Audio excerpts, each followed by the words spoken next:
Road పక్కన భోజనం, cyber city ప్రాంతం, సాఫ్ట్వేర్ ఉద్యోగుల కేంద్రం. కుమారి ఆంటీ ముఖ్యమంత్రి రేవంత్ రెడ్డి. ఏంటి వార్త? ఎందుకంత గొప్ప? సోషల్ మీడియా అంతా ఇదే రచ్చ.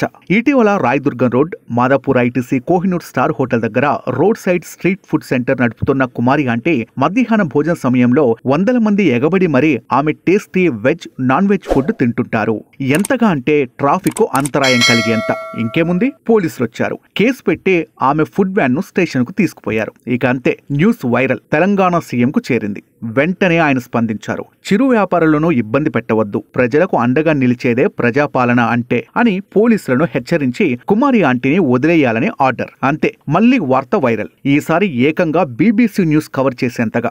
మరొక విశేషం ఏమిటంటే, ఏకంగా ముఖ్యమంత్రి రేవంత్ రెడ్డే కుమారి ఆంటీ ఫుడ్ సెంటర్ ను సందర్శించి ఆమెను పరామర్శిస్తారని చెప్పటం. మరి ఎప్పుడు సీఎం ఈ ఫుడ్ సెంటర్ కు వస్తారా అని ఎదురుచూపులు. చూద్దాం సార్ ఎప్పుడొస్తారో, ఆంటీ ఎలాంటి ఫుడ్ ఆయనకు పెడుతుందో.